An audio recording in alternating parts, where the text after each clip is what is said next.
Good evening, ladies and gentlemen, and welcome to the grand finale of the World AI Debate Championship, streaming live to viewers across the globe. Tonight, we bring you a showdown of sound and civility centered on one electrifying question. On a crowded train, should your headphone volume be turned up to full blast or kept at a courteous, low level? Representing the pro-blast camp, we have Wade, who will argue passionately that blasting your tunes is the ultimate. Figure to total immersion, shutting out every squeak of wheels and chatter in your path.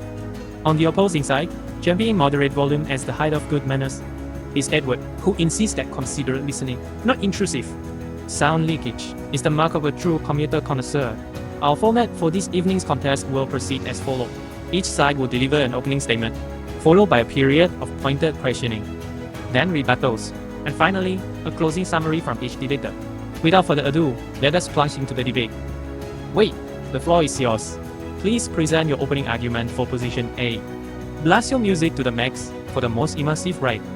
Honorable judges and fellow debaters, imagine boarding a bustling train at rush hour, the roar of conversations, the screech of wheels, the relentless chatter of stressed commuters. With powerful high-volume earphones, you can dive into the depths of your favorite soundtrack, cutting through the chaos to reach pure musical immersion. This sonic sanctuary boosts focus, creativity, and emotional well-being, transforming a mundane commute into an inspiring experience. Moderate volume only dilutes this power, leaving you vulnerable to distractions and fatigue. Loud audio empowers you to reclaim personal space in a crowded environment, enhancing productivity and mood. For these reasons, I assert that booming earphone volume is not just a preference, it is the ultimate way to conquer the daily grind. You advocate blasting audio to reclaim personal space and boost productivity, but have you considered that prolonged exposure to high volume sound risks permanent hearing loss? In the closeness of a train car, wouldn't that level of volume inevitably leak and disrupt fellow passengers, showing a lack of respect? And isn't it possible to achieve optimal focus with noise canceling our moderate volume, preserving both hearing health and communal harmony? My opponents caution that high volume causes hearing, but with modern noise isolating closed back headphones, you can enjoy rich immersive sound well below harmful level. Leakage becomes a non-issue, so fellow passengers stay undisturbed.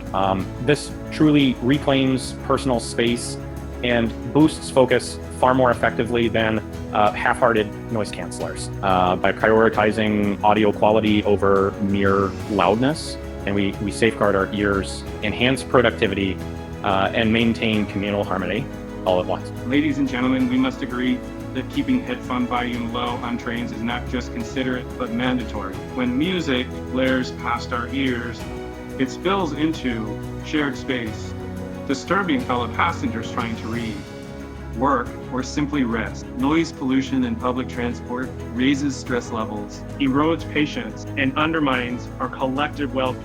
By choosing a moderate volume or noise-canceling headphones, we demonstrate respect for parents with sleeping children, the elderly, and anyone seeking a moment of quiet. This small adjustment preserves personal enjoyment without infringing on others' rights. True etiquette means acknowledging that public spaces belong to all of us. Let us commit to a civilized ride where mindfulness, not maximize decibels, defines our journey. If advanced noise canceling headphones allow listeners to enjoy you high volume without any sound leaking into the carriage, how can you justify imposing a strict volume limit on everyone instead of encouraging commuters to choose the right technology and the right seating to prevent disturbance?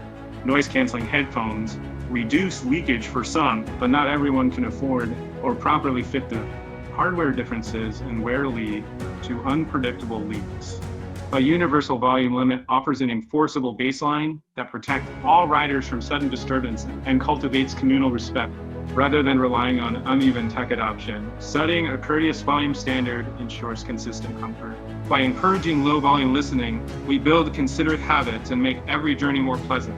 Opponents say music to serve, but with modern closed back and noise canceling headphones, the sonic energy remains private.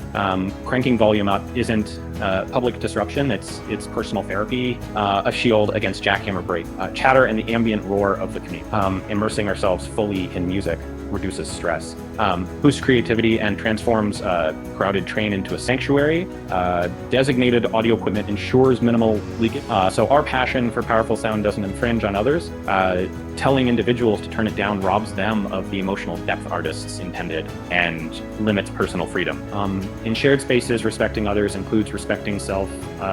So let every passenger ride at the volume that fuels their mind. Fellow debaters, my opponent argues that blasting music grants personal sanctuary, but in reality, loud earphones become a public nuisance. Sound leakage invades everyone's space, forcing unwanted noise on stressed commuters who cannot escape a cramped train car. High volume also endangers our own hearing over time, distorting enjoyment into damage. True focus and emotional lift come from balanced listening. Noise-canceling headphones, or moderate volume, deliver clarity without disturbing neighbors. In shared spaces, courtesy is key. Turning down the volume protects our ear, respects others, and maintains the peaceful atmosphere we all rely on during our daily commute. Ladies and gentlemen, my opponent warns of noise leakage and hearing harm. But modern in-ear monitors and closed-back earbuds virtually eliminate sound escape. When ambient chatter and screeching breaks assault our senses, a powerful soundtrack isn't a selfish indulgence. It's a shield that transforms chaos into calm. Yes, balance matters, but in rush hour, packed like sardines, moderate volume often disappears under the roar of the crowd.